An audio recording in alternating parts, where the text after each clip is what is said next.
All right, chapter 26, we continue with plants, and we're going to look at seed plants. And those are the plants that have a seed as their derived trait. And it's a very important adaptation that made plants very, very successful in much, much drier environments. And most of the food products that you eat come from seed plants. So they've been hugely important, at least to our life on Earth, and really to a lot of animals. This is your list of your study objectives. Stick with these very closely. Okay, so let's talk about seeds. Seeds first appear towards the end of the Paleozoic era, as best we can tell. And the seed plants survived the Permian extinction, which is the biggest extinction of Earth's history. And the Permian is the very last period of the Paleozoic era. So luckily, I'm sure some of the seed plants went extinct, but at least some of them survived, so they made it through, at least some of them, into then the Mesozoic. Now, the seed, we usually refer to something that is super important to the proliferation of a group of organisms. Sometimes we call it a key innovation. Now, this, when you use the word innovation, it almost implies one of the misconceptions of evolution, that as if an organism can do something on purpose, like create a new adaptation on purpose, because innovation usually means something that is, I mean, when you use it in normal conversation, it refers to, you know, somebody who creates a new, what's the word I'm looking for? Invention. So we know that's not what it means, because we know that's a misconception of evolution. But we call it a key innovation, meaning something that's so important when it appears, it's almost like the species couldn't possibly predict how important that was going to eventually be for the success of that group. And so it just refers to a really, really important adaptation. And the reason it was so important is that before seeds evolved, plants, once the sperm fertilized the egg, if there wasn't enough water to move forward, let's say there was a drought or a dry season, so maybe there was enough water to fertilize the egg, but then not much after that, then that group of plants would just die out every year. A lot of places have a monsoon season, like a very wet season, followed by a very dry season. And so even if during the wet season the seedless plants could be fertilized, they would all die out during the dry season. So what a seed allows, it allows the embryo to stop growing, at least for a certain period of time. So basically the embryo is reasonably dry, not completely dry, but reasonably dry. It goes into a sort of a hibernation or a period of dormancy. And then when water is reapplied later, then it can continue growing.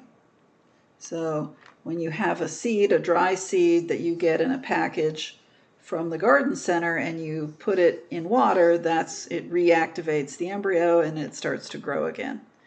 Now, a seed includes three parts.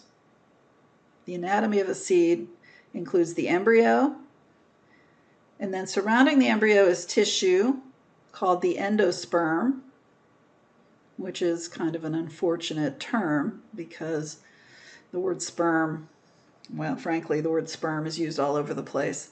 But in this case, endosperm means the tissue around the embryo that the embryo is going to cannibalize for itself, for its own nutrition. And then the seed coat, which is some kind of covering over top of the whole seed. Sometimes the seed coat isn't very much, so it's not always obviously apparent what the seed coat is. Some things have more of a seed coat that's very obvious. So like a peanut has the peanut nut is the embryo and the endosperm, and then the little papery covering over that is the seed coat.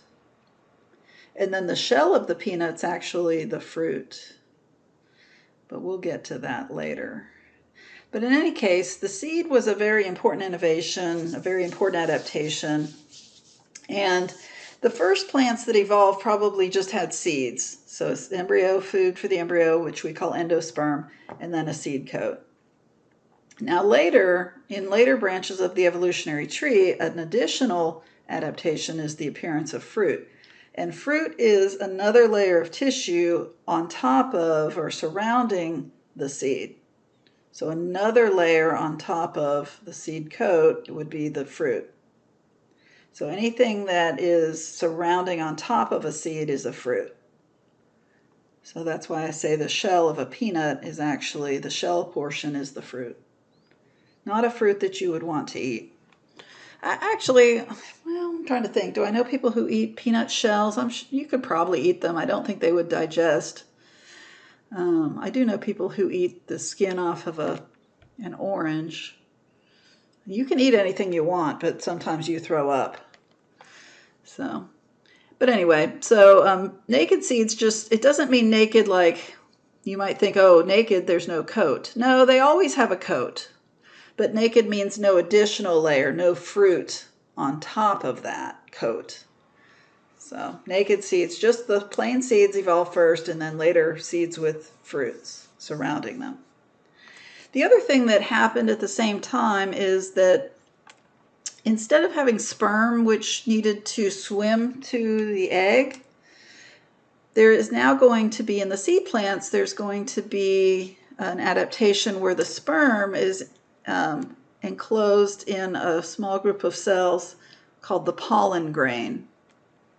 And pollen grains move through the air, or they get stuck on insects and fly around with insects. But they don't need water to move the sperm to the egg. So again, the seed allows the embryo to survive for at least some period of time without water, and the pollen allows the sperm to move without having to have water. And that's why seed plants can make it in very dry environments. If you go to the desert, which is kind of the driest environment, you are going to find only seed plants. You will not find moss, and you will not find ferns or fern allies, because they just can't reproduce in those environments, and there's just not enough water. But for seed plants, you will find a limited number, but you will find some seed plants that have adapted to an extremely dry environment like a desert. Now, I will say there are some deserts that are so dry that no life can survive. Not very long there.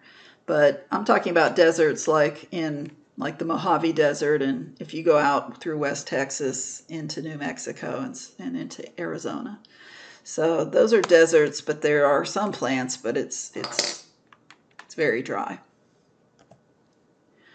Okay, now on this slide, we're going to talk about plants, but I'm going to give you also an overview of the entire time scale. We call it deep time of Earth.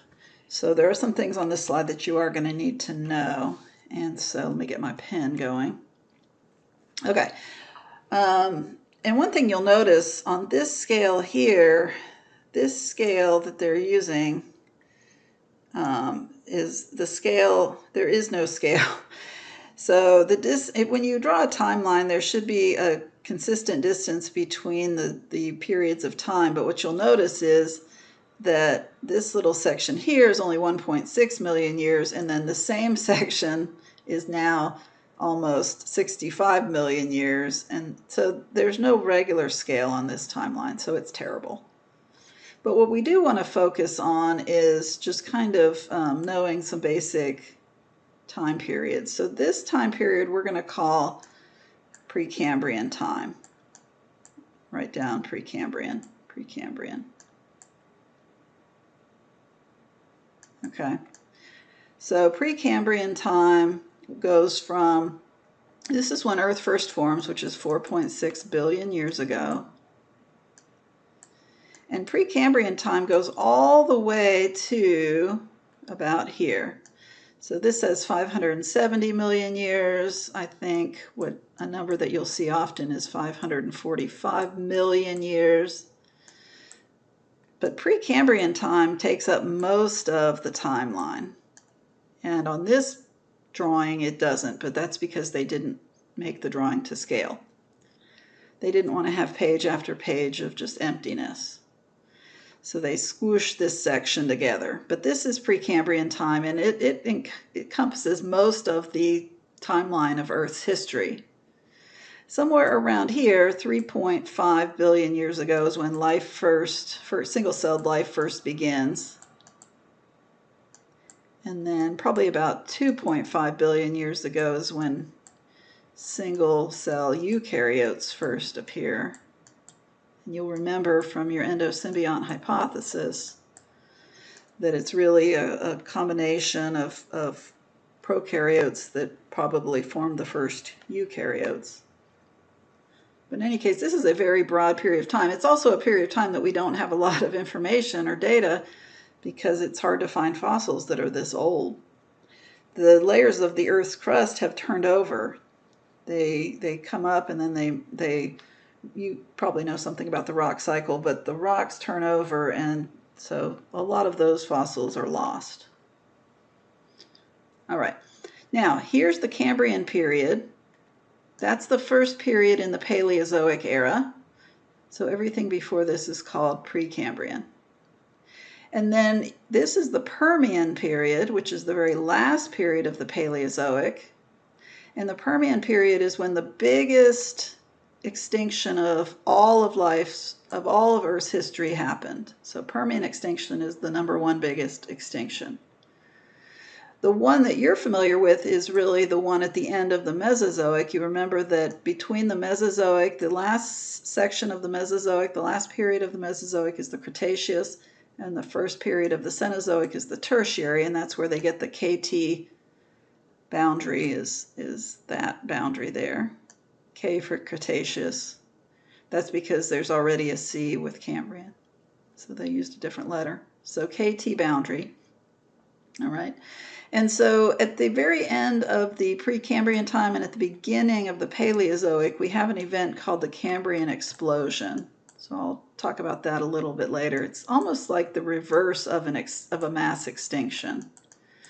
The explosion means there was a huge increase in the amount of new species. Oops, explosion, L, sorry.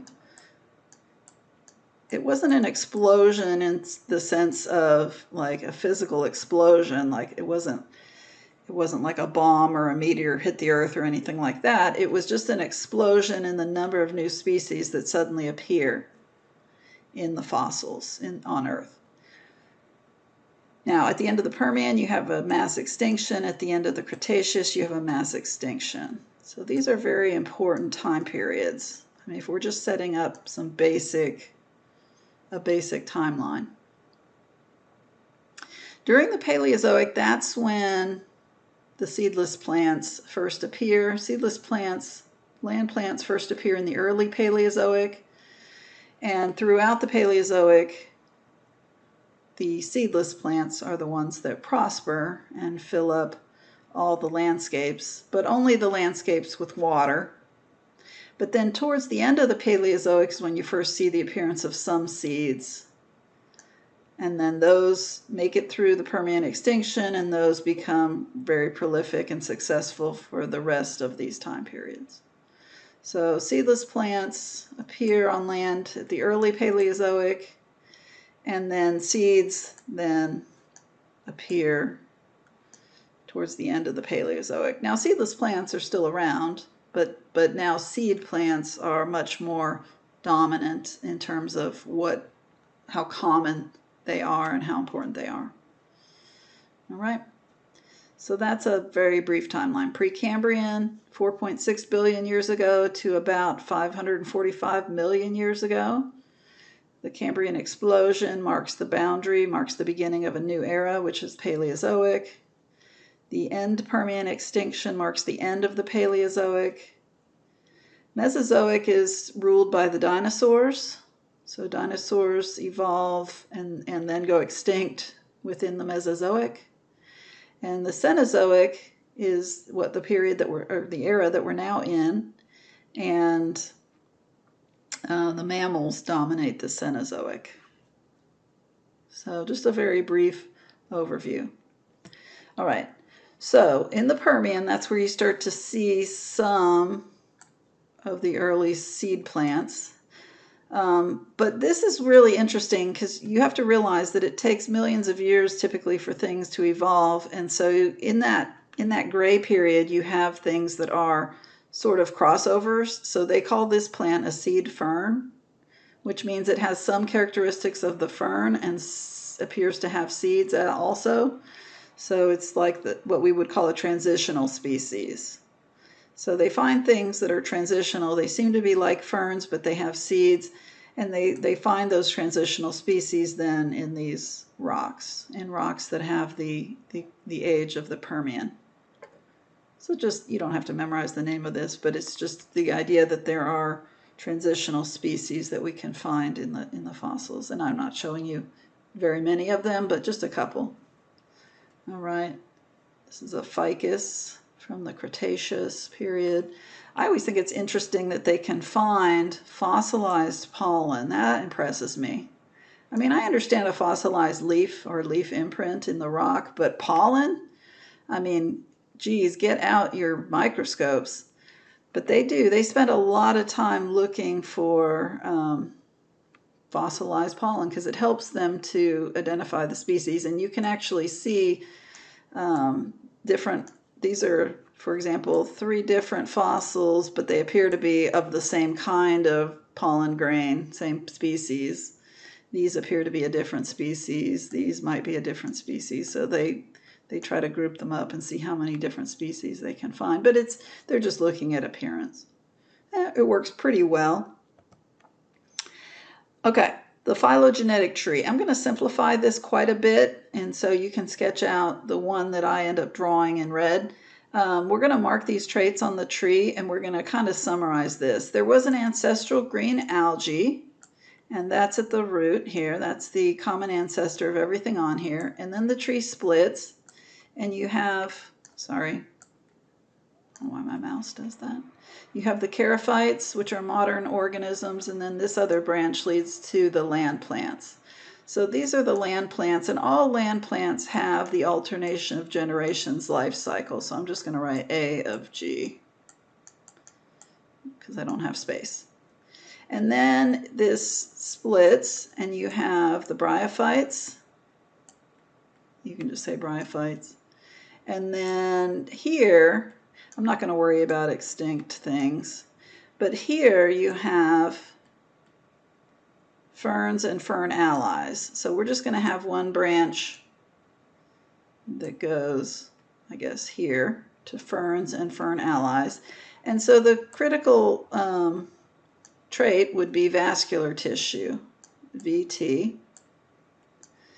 And that's really what separates the bryophytes from the ferns and fern allies. And then we'll branch off again and go down to here. And on this branch, we'll have seeds and pollen.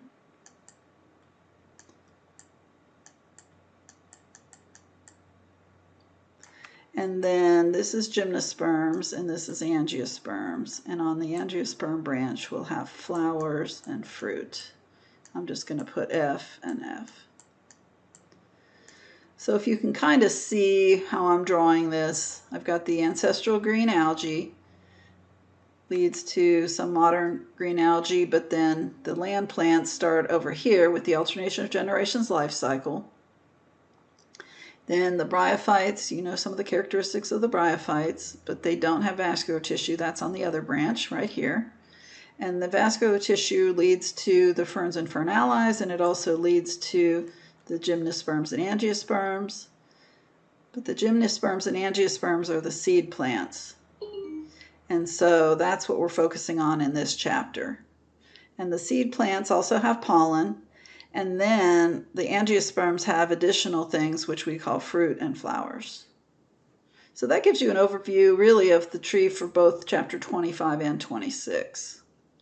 But since chapter 26 is where we kind of finish off talking about the seed plants, I put it over here. So you just need to know my simplified version of this tree, the one I drew in red.